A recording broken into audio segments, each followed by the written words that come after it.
Hello, guess what we're doing today? We are blessed with a couple packages that came in the mail at random. How much was it? They gave it to me. They gave it to me. I don't believe you.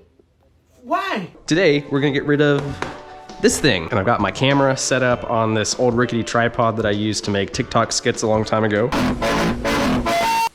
And I've got this guy set up on my forehead because one of the main reasons I hate doing videos like this, like install videos or maintenance videos, is because I hate picking up a camera to stop and record in between doing something. So I just strapped this thing to my head with some duct tape and we're gonna get right into it. And I can see later how much of a pain it is to watch. So without any further ado, let's get right into it. I'm gonna do an initial cold start. Let's open a door. It's not gonna be super loud, but I just don't want it to smell like fumes in here. My stool. Okay, first thing we gotta do is take this hunk of junk off, and eventually we're going to have to pull the servo and these cables that run kind of up underneath the frame. But this install is gonna be overall pretty simple. Cat and everything is all in this section right here. Where it attaches down there is just straight through header. So all you need to buy for this is a slip-on, which is pretty sick. I've already taken the liberty of removing the right fairing on the highway. I actually did buy a replacement fairing right here, and I wrapped them both, and then the right one came off again on the highway. It didn't come with a, I think I broke this. This is like a little push pin dowel piece, but it didn't come with this threaded piece in here, so I had to buy one, and I didn't put it on when I installed it originally, and it flew off again. So we have all the hardware now, so after we do this, we're gonna put these back on and hope they don't fall off again. This might be interesting. I've never really done a video like this before, where I just kind of strap a camera to my head. So we'll see how this goes. This is new territory for me. It might be more enjoyable for you guys. It might add a little bit more to the content. Might be fun to watch, I don't know. Do I need to take this off? No, this doesn't do it. I don't need to take this off. All right, so it looks like we got a bolt here and bolt down here. So let's just get those off and get this piece pulled off first. This guy, nope. That's on, we gotta go off. Okay, maybe this isn't gonna work. Oh, that's on again. There we go. I don't know if I have to reuse this, so I'm gonna keep it for now. Just slide it right there. What are you, an Allen? What do you guys think, 12? And an Allen key, which is, are you gonna fit? Money. Come back here. You're not a 12. Are you a 13? Perfect. There we go, boys. It's off. And we're gonna save these. Chances are I'll probably need to reuse this little like dress washer. And then now we're gonna have to loosen up these servo cables. It's actually crazy how much heat this thing traps. I came home from a ride one time and like went in the house, put the bike up, like went in, took my gear off, fed the animals, came back out and touched this and like burnt my finger on it because it was still so hot from all the exhaust bits. I normally listen to music when I work on stuff because I'm acoustic. Can I get it out? Whoa, mechanic. Where's the other one? Pull this old girl off. Come here. Oh my God. That is hefty. I wish I had like a fish scale or something to figure out how much this weighs compared to the new one we're getting. There is your exhaust. Here's the cat. And we got all this junk in here. Here's your servo valve. You know, when you're putting around in traffic or at idle, it's pretty quiet. But then as you roll on the throttle, your ECU communicates with the servo motor. Well, your ECU communicates with stuff, which then tells the servo motor to actuate, which pulls the cables and opens this up. When you're in the high revs, you get more airflow. So when this is closed, the only airflow you're getting is through here, which probably goes through a whole bunch of crap in here. All right, well, you know, we gotta do the mandatory. All right, now I gotta deal with these guys. So it looks like there's gonna be a whole bunch of these little clips. There's another one. Yeah. Whatever those cables are running into this guy. So I'm just gonna start pulling this stuff off and see where we get. Fit? Oh, heck yeah. It's nice of them to at least put the things that people are gonna take off first, like right here where it's easily accessible. Pull this off just because I think, oh, that was loose. Sick. Is that actually threaded into anything? It doesn't feel like it. This is the kind of stuff that I usually end up breaking. Come on. Come on. Oh, uh-oh. Oh, we're good. There we go. Let's go. One left. And it's an easy one. Ah, there we go. All right. Now I wonder if I can just pull this through. Do I want to try? Do I want to... I don't know. Let's see if I can take these nuts off first so it doesn't get hung up on anything in there. No one is ever gonna use these again, so I don't feel bad doing this. All right, so we're just gonna try to yoink this through. And it's gonna get stuck. It's not popping out. I think it's a zip tie in there. Where are you? Okay, I'm gonna figure this out and then I'll be back. Okay, I don't know if you guys can see. This is right up underneath the tank there. There's a little zip tie right there. All right, we got her out. So nothing else plugs in. The rest just plugs into itself here. This plugs in. This is the plug for the servo motor. And then these two connect to each other. It looks like this whole thing is a bracket here. So I'm gonna pull these 3 bolts off and then get rid of this thing. One of these holds the stud where the fairing connects. So we can just put that on just like that and throw this in the garbage. I think I'm gonna zip tie these to the back of that bracket when I put it back on. I'm gonna tape this up just to make sure no water gets in there. All right, there we go. There we go. All right, I think we're ready. CBC Motorsports hooked us up with this Aero slip-on and the Gabbro up map. I had to go with Aero. Everyone gets SC Project, everyone goes Accurate. I love Aero. In fact, I love Aero so much, I got the same exhaust that I have on my Daytona. That one is actually the OEM Aero can from the 765 Moto 2, but we will be covering that again sometime soon. Now the Aprilia gets some goodies. Got baffle. Oh, looks like they did give us a new clamp.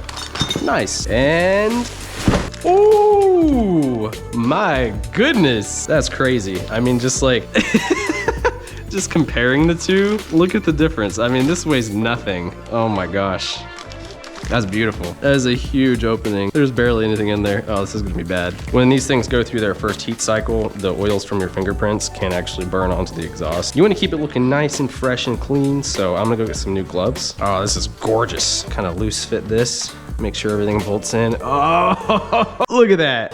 All right, I'm gonna use the new bolt because it's shiny. Normally I don't like the chrome or like the polished look on the frame, but it's kind of growing on me. I used to hate the way the new R1Ms looked with their brushed metal tank and swing arm and frame and everything, but it's really growing on me. There we go. One thing I do like about the Aero is it's not necessarily a shorty exhaust, it's kind of a mid-length, but it doesn't use the passenger peg as a bracket. So I can still pull the passenger pegs off if I want to, and it still has like a minimal look to it. Oh, it looks so good. All right, let's get this tightened up and then we'll do a cold start.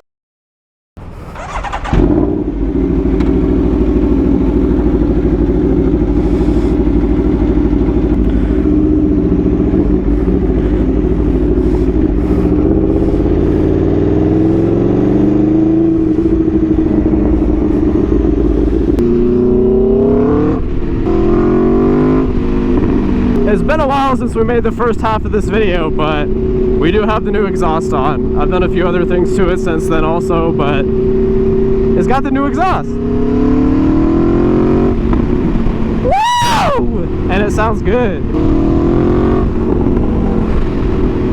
Yeah, buddy. Everything you just watched has been sitting in a file folder for March, April, May, June, July, 4 to 5 months. I got this in January. Got the exhaust probably in February. I'll have to look at the date on the video file. We're finishing out the video now. Finally. We're gonna go over to this little spot over here where I took the Daytona down to the water a long time ago. But if there's people there, we're not gonna bother them. I'll just turn around and leave. This thing is obnoxious. Woo! Nasty! Oh, there's people here. There's a bug in my helmet.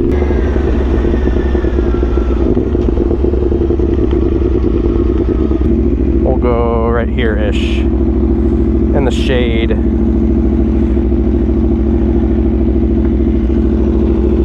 Ooh. Ooh, no. No, no, no, no. Maybe right there? I don't know. I'm scared. We'll go over here. Right here. We have the exhaust and some wrap and some buggies. Oh, that's an old bug. Oops.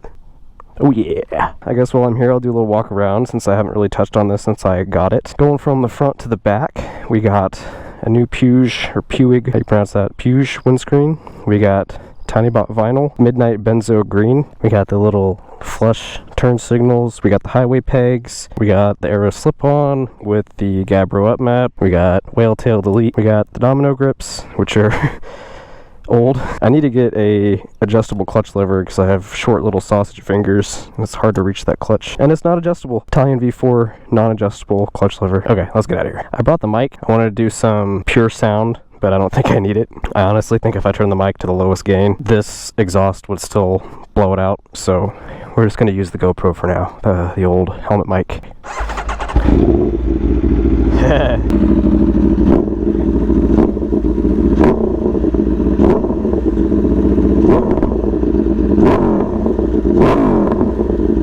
She's spicy. She is spicy. Let's go ride.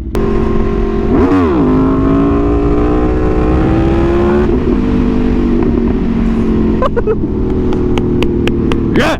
I do like this exhaust. It is utterly obnoxious. It has a dB killer that it came with, but I haven't installed it. I think if I do like a longer, like an all-day type of ride, I'd put it in, but for the most part I just wear earplugs or deal with it.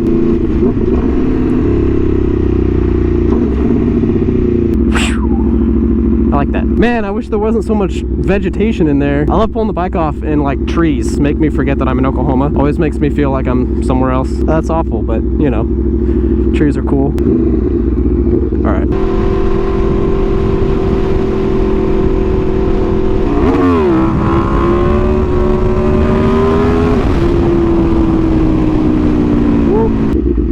Let's give y'all another little quick rev here. Boop, boop, boop.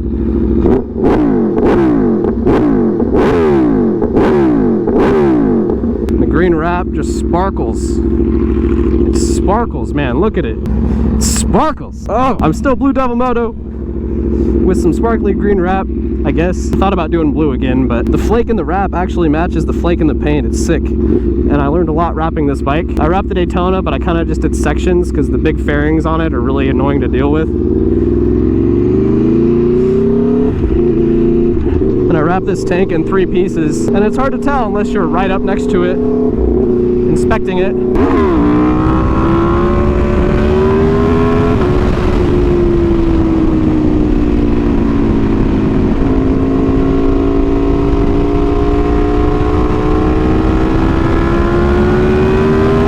That's pretty.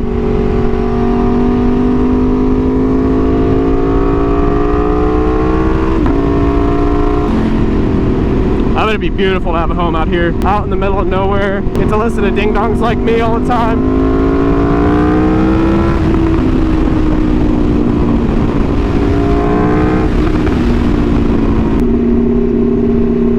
Now this is just nice.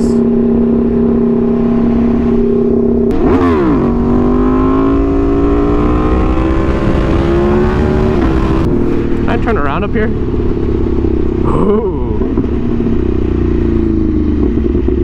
Get in some practice. Why not? Whenever I wheelie, I kind of just throw it up and usually end up fighting it. Lately, I've gotten to where I can kind of keep it floating a little bit, just right under balance point. Tap the rear brake every once in a while, just as a safety precaution, but big scared still. This thing is spoiling me. I'm glad I learned to wheelie a 600 before really anything else. Big bikes are easy to wheelie. Big bikes they're easy to wheelie, hard to wheelie well. That makes sense. If you're capable and you're trying to hit balance point and you can, big bikes are hard because they have so much torque and engine brake. But if you're smooth on the throttle, they'll stay floating forever.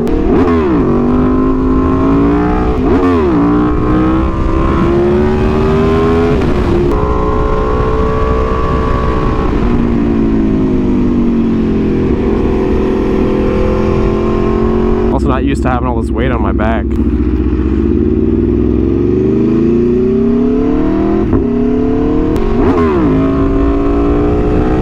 There we go.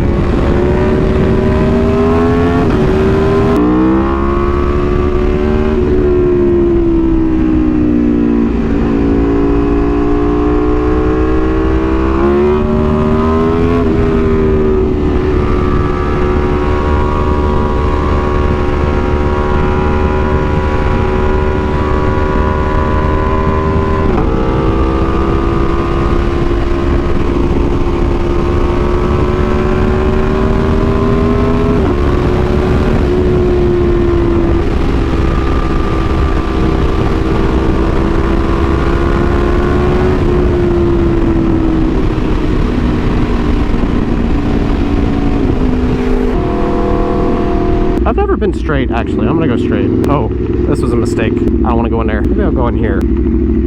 Hey, guy.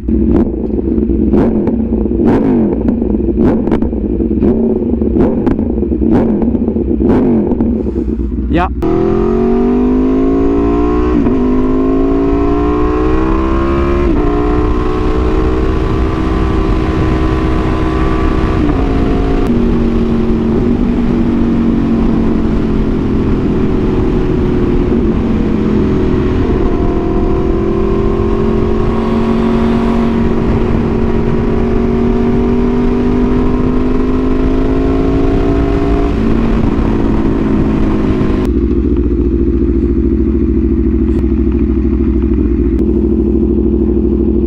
Okay, well, I hope you guys enjoyed the video. Leave a like for the new exhaust. Comment what you think I should do next, or if I should get rid of it.